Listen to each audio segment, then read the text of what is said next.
Willow Creek Estates looked perfect on paper. After 15 years of living out of suitcases, tracking primates through actual jungles across 3 continents, I had finally found what realtors call a forever home. The neighborhood featured identical 2-story colonials with precisely measured grass height and regulation mailboxes, painted the exact shade of forest green mandated by the Homeowners Association bylaws. I signed the contract despite the thickness of the HOA rulebook. My career as a wildlife documentarian had taught me patience with territorial behaviors, whether from silverback gorillas or suburban gatekeepers. The price was reasonable, the schools were excellent, and most importantly, the spacious front yard offered the perfect canvas for my current project. My name is Alex Reynolds, and for the past decade, I have built a reputation filming primate behavior in their natural habitats. National Geographic, Discovery, and BBC had all featured my work, but my new project was the most ambitious yet.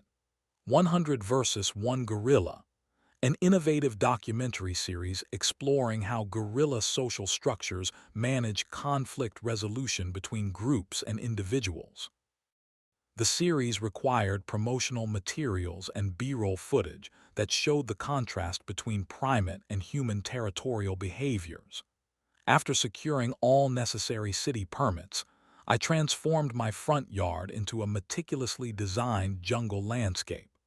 Artificial palm trees with scientifically accurate foliage, realistic synthetic vines cascading over carefully positioned boulders. The centerpiece was a life-sized gorilla statue, anatomically correct down to the fingerprints, positioned thoughtfully behind lush ferns to create a discovery moment for viewers. The neighborhood children noticed first. They would ride their bikes slowly past my house, eyes wide with wonder. Some bolder ones would ask questions about the gorillas, which I always answered with educational facts about conservation efforts. Parents would stop to compliment the artistic quality, often commenting how refreshing it was to see something unique in the cookie-cutter development. "This is amazing," Mrs. Patel from 3 doors down remarked one evening. "My son has been reading everything he can find about gorillas since you put this up. He wants to be a zoologist now." But not everyone appreciated my creative vision. I noticed the whispers first. Then came the pointed looks from a cluster of neighbors who would slow their power walks when passing my property. Phrases like property values and neighborhood standards floated across the street. "Have you read Section 8, Paragraph 3 of the HOA Guidelines?" A stern voice called out one afternoon as I adjusted the lighting for a test shoot. "Landscaping must maintain aesthetic conformity with community standards." That was my first encounter with Patricia Winters, though everyone in the neighborhood referred to her simply as Karen. As HOA president for the past 7 years, she had developed a reputation for rule enforcement that bordered on zealotry. The neighbors spoke about her in hushed tones, sharing stories of holiday decorations dismantled for being 2 inches too tall or trash, cans retrieved 10 minutes past regulation time, resulting in written warnings. Karen stood at the edge of my property, her blonde highlighted bob unmovable despite the breeze, designer sunglasses pushed precisely to the top of her head. Her eyes narrowed as she surveyed my creation, her lips pressed into a thin line of disapproval. "I have all the necessary city permits," I explained, gesturing to the documents I kept in a weatherproof sleeve attached to one of the camera tripods. "City permits do not override HOA regulations," she replied coldly, making a note on her clipboard. "You will be hearing from us officially." As she marched away, I felt the first faint chill of what would become a full-blown storm. The setting sun cast long shadows through my artificial jungle, and for the first time since moving in, my dream home felt less like a sanctuary and more like contested territory. The official HOA warning arrived 3 days later in a crisp white envelope bearing the Willow Creek Estates logo. The letter inside was printed on heavy cardstock, the formal language striking a discordant note against the morning sunshine streaming through my kitchen window. "Dear homeowner," it read, "it has come to our attention that significant unapproved landscaping modifications have been made to your property at 247 Sycamore Lane in direct violation of Willow Creek Estates Homeowners Association Covenant, specifically Sections 8.3, 10.7, and 12.4 regarding external aesthetic standards." I spread my project materials across the dining table, storyboards detailing each shot sequence, production schedules coordinated across 3 time zones, and contracts with international wildlife experts who had arranged their entire summer calendars around our Elming dates. The jungle installation represented not just creativity but livelihood. The HOA letter represented not just inconvenience but potential professional disaster. After carefully documenting every element of my jungle display with photographs and measurements, I composed a reasonable response to the HOA board. The letter explained the temporary nature of the installation, its purpose for a professional documentary series, and my willingness to work with them on any specific concerns. I included copies of the city permits and a proposed timeline for restoration of conventional landscaping after filming concluded in 3 weeks. The doorbell rang at precisely 9:00 a.m. the following Saturday. Through the peephole, I could see Karen standing on my porch, clipboard clutched against her chest like armor, foot tapping impatiently against the welcome mat. I opened the door with what I hoped was a neutral expression. "I received your letter," Karen said without greeting, her voice sharp enough to cut glass. "The board has reviewed your request and determined that it constitutes insufficient grounds for variance. That ridiculous monkey business needs to be removed immediately." "Gorillas are actually great apes, not monkeys," I corrected automatically, the zoologist in me unable to resist. "And this installation represents months of planning and significant investment.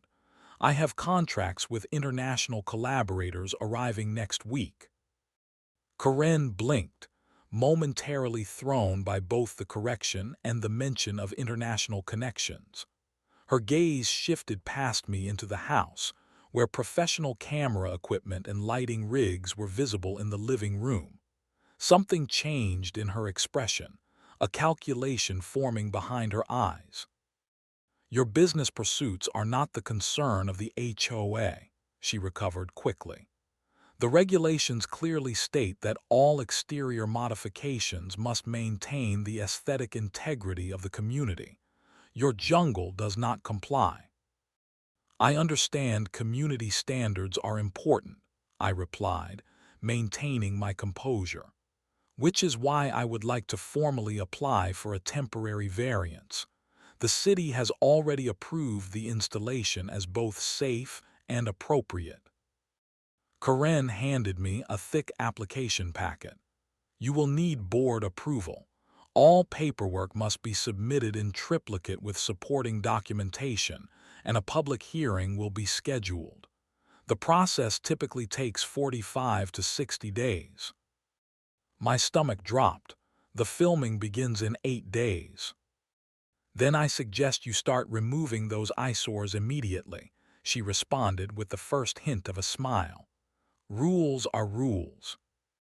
The following Monday, I submitted the variance application in person at the municipal building where HOA records were officially filed.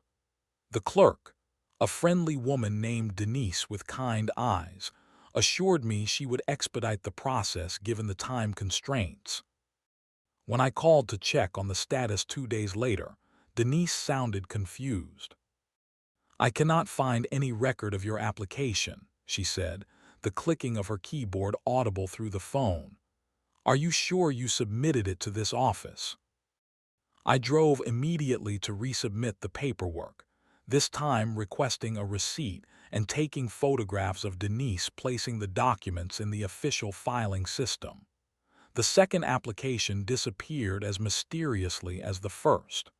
By the third attempt, Denise pulled me aside, lowering her voice. "Something strange is happening," she whispered. "I filed your paperwork myself, but someone with administrator access removed it from the system. There is only one HOA board member with that level of clearance." That evening, my neighbor Robert texted me, "Emergency HOA meeting tonight about community standards compliance at the clubhouse. Thought you should know." I arrived at the clubhouse to find the meeting already in progress, no notice having been sent to my address. Through the windows, I could see Karen at the podium, a PowerPoint presentation displaying pictures of my yard labeled "The Jungle Problem." The realization settled over me like a cold weight. This was not a dispute about regulations. This was deliberate sabotage, and I needed to understand why. The certified letter arrived on a Tuesday morning. The delivery woman had me sign for it, her expression sympathetic as if she could sense the weight of the envelope contained more than just paper. Inside, the HOA board had levied a $1,000 fine for continued noncompliance and issued a 48-hour removal notice for the entire jungle installation. My hands trembled as I read the impossible deadline. 48 hours to dismantle a project that had taken months to design and implement. 48 hours before the arrival of a 12-person international film crew who had booked non-refundable flights from as far away as Johannesburg and Tokyo. Attached to the letter was a neighborhood petition demanding the removal of what they referred to as the zoo on Sycamore Lane. As I examined the signatures more closely, inconsistencies became apparent. The Johnsons, who had just last week told me how much their grandchildren loved the gorilla display, supposedly signed with vehement opposition. Dr. Miller, who had never once complained despite living directly across the street, had apparently written a scathing comment about property devaluation. I took the petition to Dr. Miller that afternoon. He adjusted his glasses, examining the signature with increasing alarm. "I never signed this," he stated firmly, pointing to the handwriting. "That is not even close to my signature. Someone has forged my name." "Would you be willing to provide a statement to that effect?" I asked. "Absolutely. And I suggest you talk to the Johnsons as well. We have discussed your project, and they are quite impressed with the educational value." As neighbors confirmed one by one that they had never signed the petition, a disturbing pattern emerged. Someone had systematically fabricated community outrage to strengthen the case against my installation. The question was, why go to such lengths over lawn decorations? The answer began to take shape the following morning when my security camera alerts showed unexpected movement in the front yard at 5:45 a.m. The footage revealed Karen herself, dressed in dark clothing, methodically photographing every element of my jungle display. She carried a measuring tape, documenting the height of each palm tree and the dimensions of the gorilla statue. Most disturbing, she briefly tampered with one of my outdoor cameras, adjusting its angle away from the main display area. The harassment escalated throughout the week.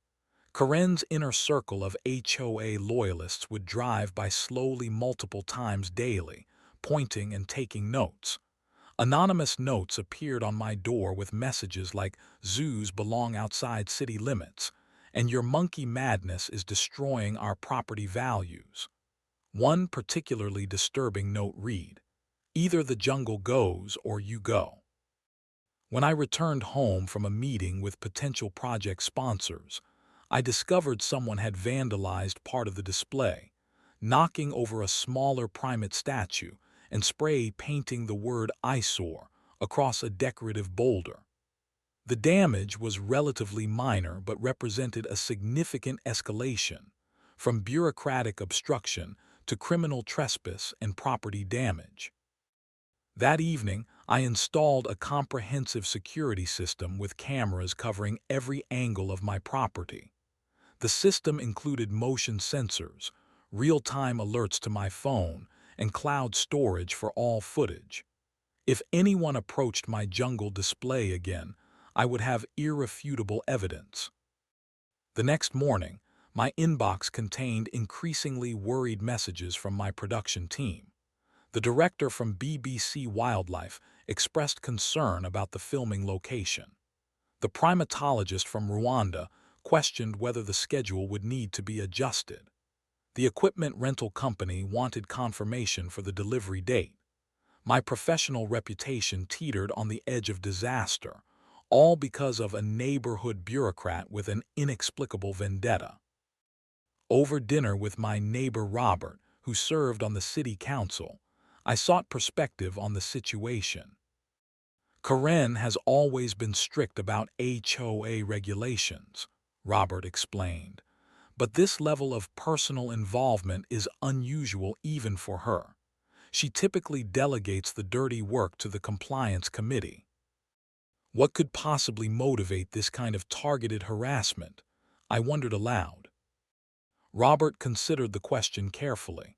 What exactly is your documentary series about again? It explores conflict resolution in guerrilla social structures compared to human communities. We are filming the promotional material and B-roll here, then heading to Rwanda for the main footage. And who is producing the series?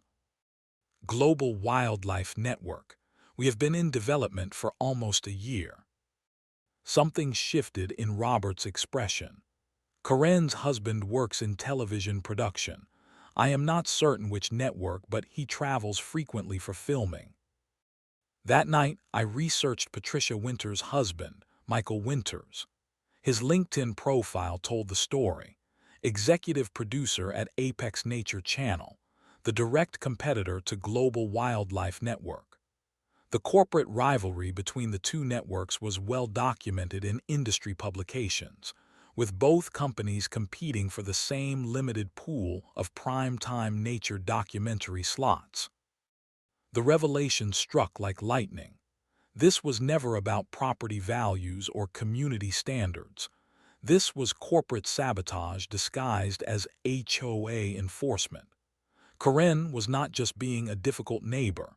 She was actively working to undermine a competitor to her husband's company.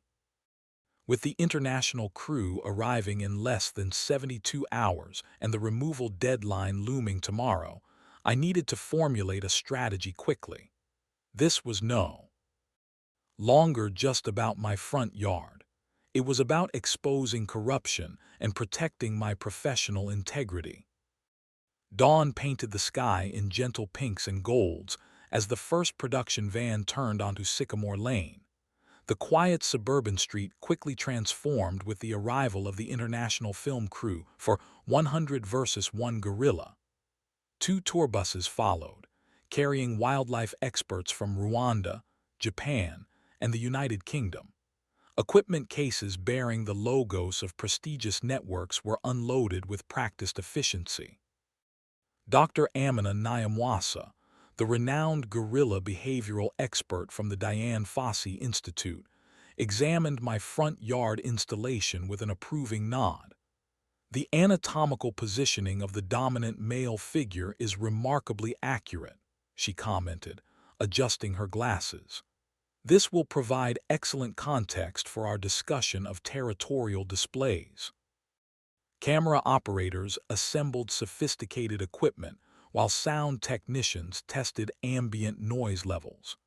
The production coordinator established a temporary command center in my garage, where monitors displayed multiple camera angles of the jungle set. My months of preparation were finally coming to fruition, the creative vision transforming into professional reality. The screeching of tires interrupted the focused activity. A black SUV swerved dramatically into a parking position directly blocking my driveway.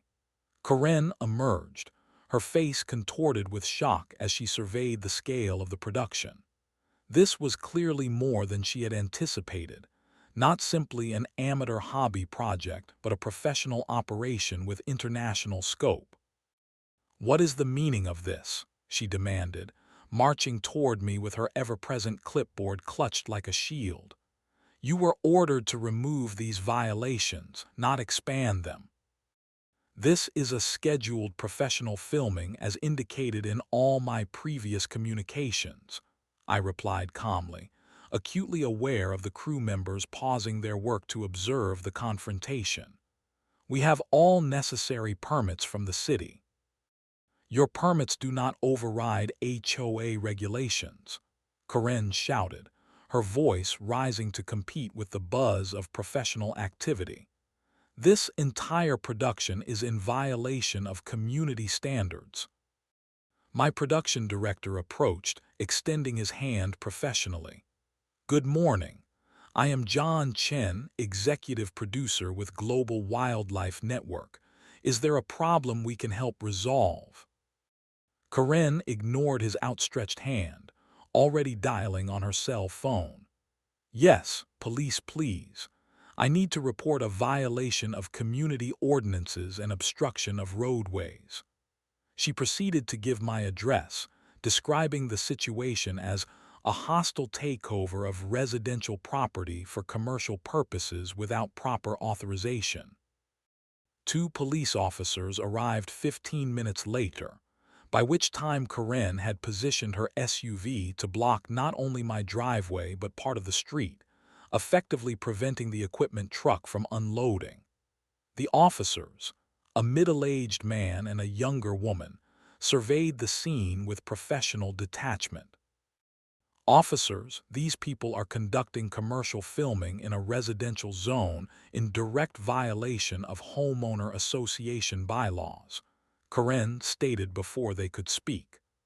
"I am the president of the Willow Creek Estates HOA, and I demand they cease activities immediately." The male officer turned to me. "Can we see your permits, please?" I provided the comprehensive documentation package: city filming permits, temporary structure approvals, noise variance allowances, and parking authorizations. The officer reviewed them carefully before returning them. "Everything appears to be in order from a municipal standpoint," he stated. "The city has authorized this activity." "That does not matter," Karen's voice rose sharply. "The HOA regulations supersede."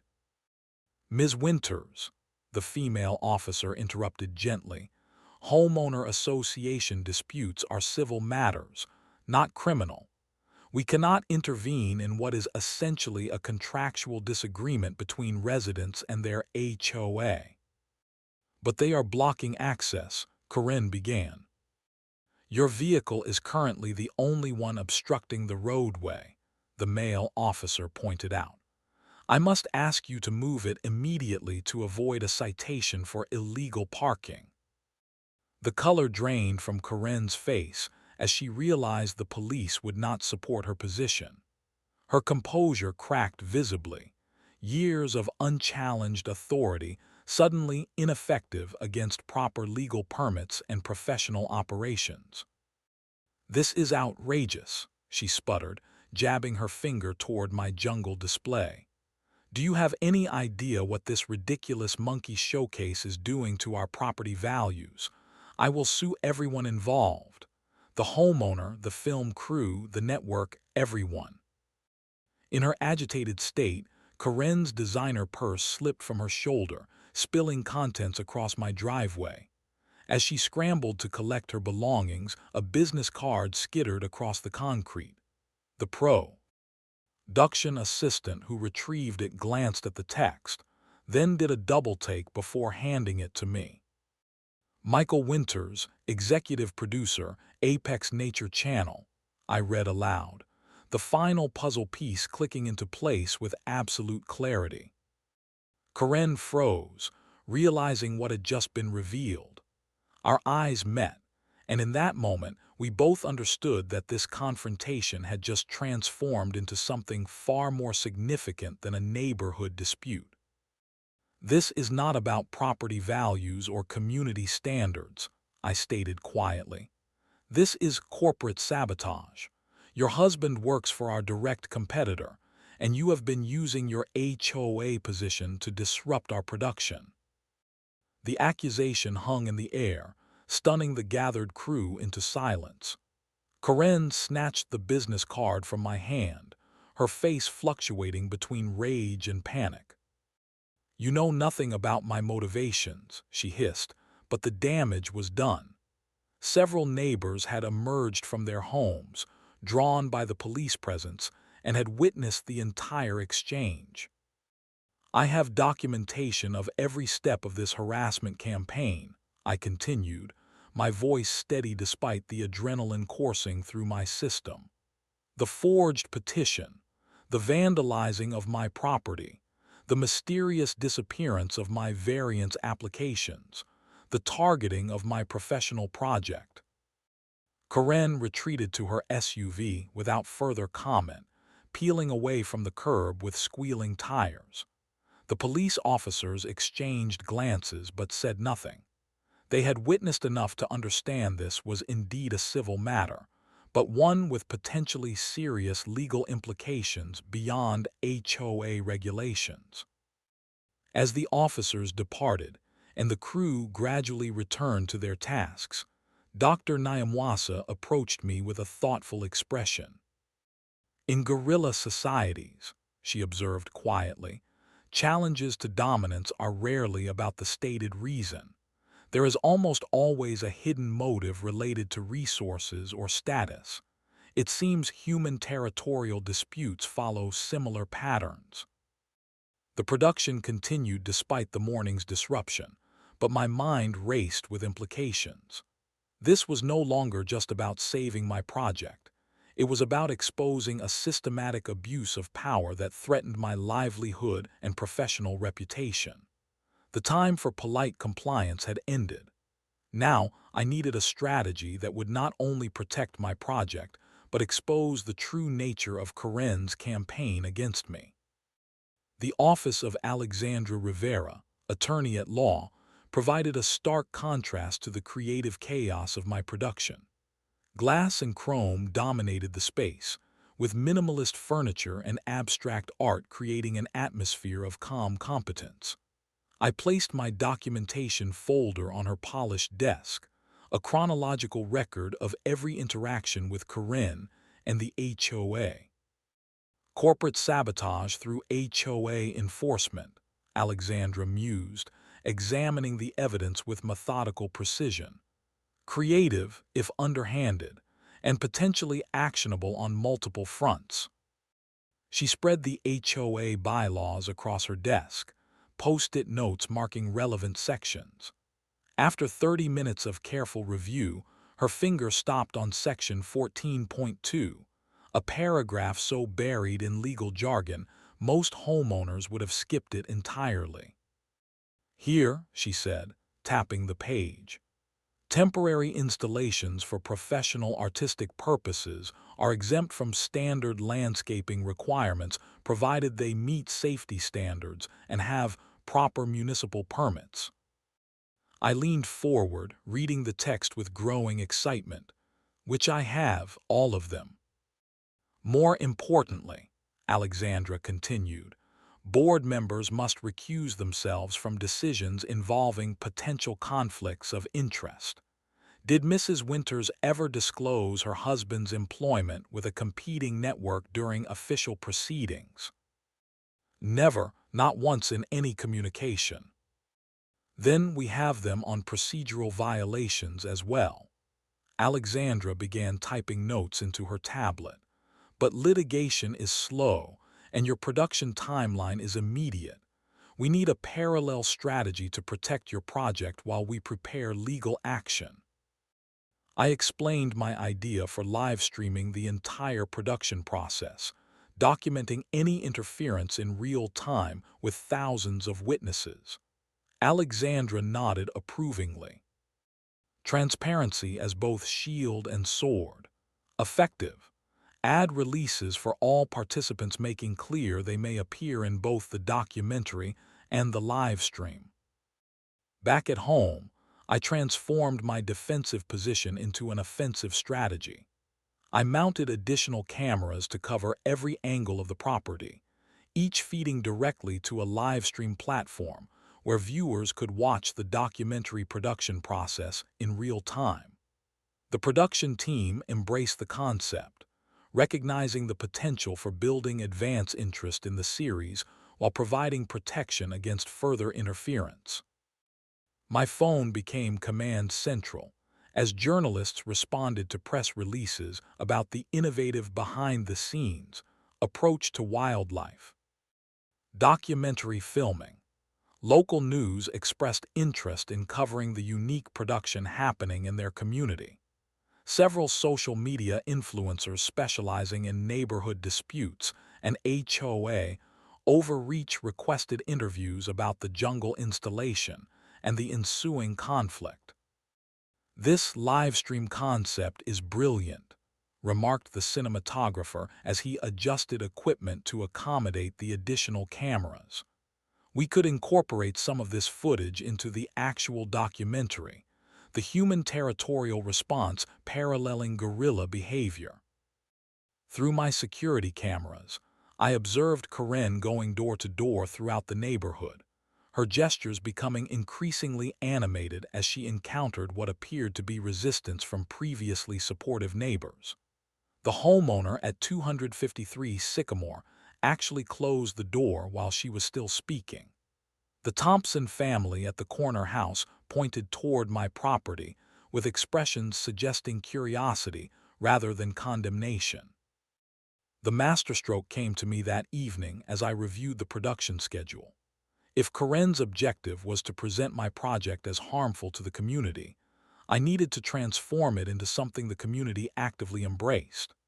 I designed elegant invitations on heavy cardstock, inviting every household in Willow Creek Estates to participate in the filming as background extras, complete with the possibility of screen credit and signed memorabilia from the wildlife experts. Community Jungle Day, the invitations announced. Be part of an international wildlife documentary. Meet world-renowned experts. Learn about gorilla conservation efforts. Refreshments provided. The production team distributed the invitations the following morning. By afternoon, my email inbox contained over 40 responses from neighbors expressing interest in participating.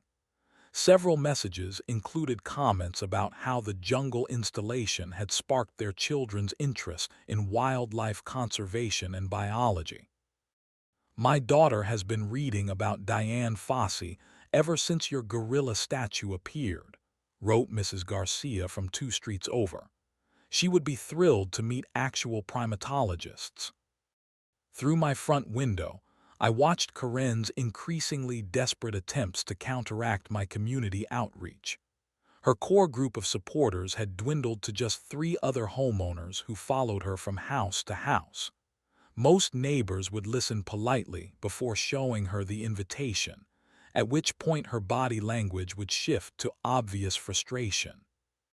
That evening, I received an unexpected text from Denise at the municipal office.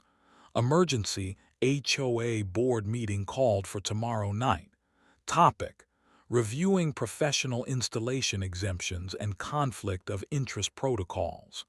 Someone's getting nervous." For the first time since moving to Willow Creek Estates, I felt not just confidence but actual excitement about the confrontation ahead. The power dynamic had shifted dramatically. Karen had operated in shadows, using bureaucratic procedures and behind-the-scenes manipulation.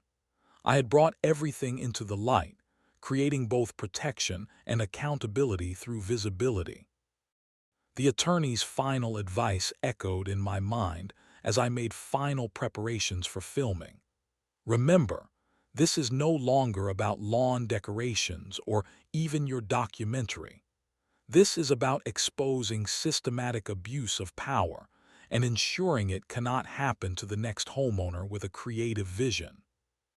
Tomorrow would bring the culmination of this neighborhood drama, and for once, I controlled the narrative. The morning of our main filming day arrived with perfect weather, clear blue skies and gentle sunlight that made the artificial jungle foliage appear even more vibrant and realistic. By 9 o'clock, neighbors began arriving in groups, many wearing tropical-themed clothing in solidarity with the project. Children gathered excitedly around the gorilla statue as production assistants distributed informational packets about primate conservation efforts. "We never realized you were doing something so important," commented Mrs. Johnson, who had allegedly signed the petition against my installation. "Karen told us this was just some bizarre hobby that was lowering property values." The production area transformed into something resembling a community festival. The catering team set up a refreshment table under a canopy at the edge of my driveway. Dr. Nyamwasa held an impromptu educational session for neighborhood children, showing them how to identify different great ape species and explaining the importance of habitat preservation. The livestream viewer count steadily increased, reaching over 5,000 by mid-morning. Comments flooded the chat section, most expressing support for the project and admiration for the community involvement. Local news had dispatched a reporter who conducted brief interviews with neighbors about their experience participating in an international documentary. "This is exactly what community should be about," remarked Robert from the city council. "Educational opportunities, creative expression, and bringing people together." The festive atmosphere froze as Karen's black SUV screeched to a halt at the curb. Two luxury sedans followed, disgorging stern-faced men in business attire clutching leather portfolios, members of the HOA board I recognized from previous meetings.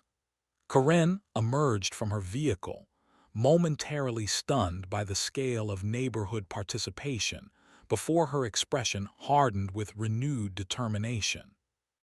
I nodded subtly to my lead camera operator, who adjusted position to capture the approaching confrontation from the optimal angle. The livestream director switched to a split-screen format showing both Karen's approach and the growing crowd of neighbors who had fallen silent in anticipation. "This unauthorized gathering is in direct violation of HOA regulations regarding public assemblies," Karen announced loudly, brandishing a stack of papers. "I have here a cease and desist order signed by the board demanding immediate dispersal and removal of all jungle-themed elements."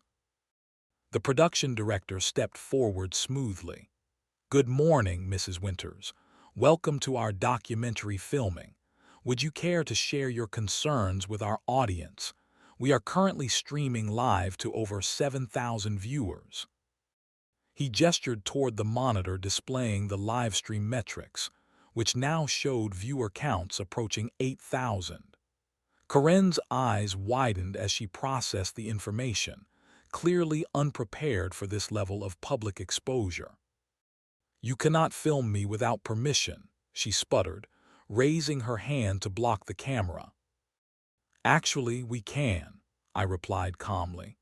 "This is a public space, and we have all necessary permits for filming in this location. Everyone else signed participation releases, which you are welcome to do as well if you wish to have input into the documentary." Karen's face cycled through various emotions, confidence to confusion to dawning horror as she realized the scale of exposure. Her voice rose to a shrill pitch as she addressed the gathered neighbors.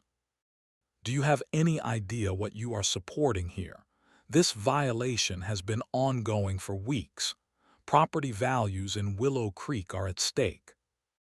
"Is that truly your concern, Mrs. Winters?" I asked quietly. Or does your husband's position at Apex Nature Channel factor into your unprecedented enforcement efforts against a global wildlife network production? The collective gasp from the crowd confirmed that this information was new to most neighbors. Karen's expression froze as she realized her conflict of interest was now public knowledge. "That has nothing to do with this," she insisted, but her voice lacked conviction. An older gentleman stepped forward from the crowd, Mr. Davidson, a retired judge who lived at the end of the block. He held up his phone, displaying a corporate profile. "Michael Winters, executive producer at Apex Nature Channel," he read aloud, "specializing in wildlife documentaries and nature programming. Current projects include Primate Planet, scheduled to air in direct competition with Global's Gorilla documentary series." The HOA board members exchanged uncomfortable glances, clearly blindsided by this information. One of them whispered urgently to another, both looking increasingly concerned. "As a former judge," Mr. Davidson continued, "I find it extremely troubling that our HOA president would use her authority to advance her husband's corporate interests without disclosing this clear conflict of interest." Karen's composure crumbled completely. "You have no idea the pressure his network is under. Global keeps undercutting our projects with these gimmicky concepts. My husband could lose his position if this series succeeds."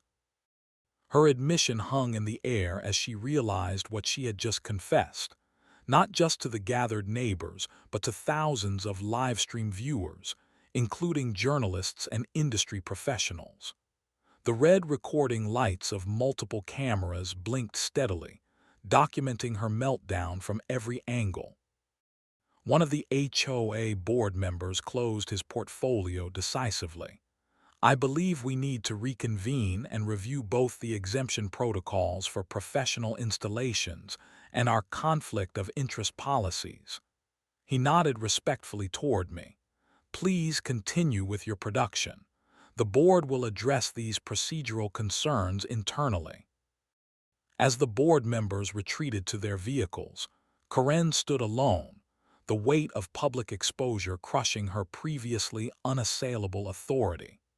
The neighbors gradually returned to their previous activities, many now engaging even more enthusiastically with the production team, as if demonstrating their rejection of Karen's tactics. "You have ruined everything," Karen hissed as she backed away from the cameras. "No," I replied quietly, "you did that yourself when you chose to abuse your position for personal gain. The HOA exists to maintain community standards, not to serve individual agendas." As Karen drove away, the livestream comment section exploded with reactions to the confrontation. The viewer count had surpassed 15,000, with the numbers continuing to climb as word of the dramatic showdown spread across social media platforms. What had begun as a simple dispute over lawn decorations had evolved into a viral moment, exposing the potential for corruption in neighborhood governance. The filming continued with renewed energy, the entire incident having provided exactly the kind of human territorial behavior that perfectly complemented our guerrilla documentary theme. As Dr. Nyamwasa thoughtfully observed to the camera, "In both human and guerrilla societies, transparency is the ultimate equalizer against abuse of power." The aftermath unfolded with remarkable speed. As Karen's SUV disappeared around the corner, the remaining HOA board members huddled near their vehicles, phones pressed to ears in obvious damage control mode. Their expressions conveyed the gravity of the situation. A simple HOA dispute had exploded into a potential legal nightmare involving corporate ethics violations and abuse of position. On my laptop, the livestream metrics continued their dizzying climb. The viewer counter spun upward past 20,000 as clips of Karen's confession spread across multiple platforms. Comments flooded in supporting creative expression and condemning bureaucratic tyranny. Industry publications had already picked up the story, framing it as a cautionary tale about conflicts of interest in both corporate media and community governance. "You have created something far more powerful than just a documentary," Dr. Nyamwasa observed as we watched the online reaction spread. "This has become a case study in standing up to systemic intimidation." 3 days later, the Willow Creek Community Center overflowed for the emergency HOA meeting. Neighbors who had never attended a single association gathering packed the room, the atmosphere electric with anticipation. Karen sat alone at the front table, her usual confident posture collapsed inward, her resignation letter passing from hand to hand among board members. "The board has accepted the immediate resignation of Patricia Winters as HOA president," announced the vice president, his voice solemn. "We have also implemented new transparency requirements for all board members regarding potential conflicts of interest." The filming of 100 versus 1 Gorilla continued without further interruption, taking on unexpected dimensions as the production team incorporated elements of the neighborhood conflict into the documentary narrative. The parallels between human territorial behavior and guerrilla social structures provided compelling footage that the director described as documentary gold. Most surprising was the transformation of the neighborhood itself. Children approached the wildlife experts with thoughtful questions about conservation. Neighbors who had never spoken to each other found common ground in their interest in the project. Local businesses arrived with additional refreshments, transforming what could have been a divisive event into a genuine community celebration.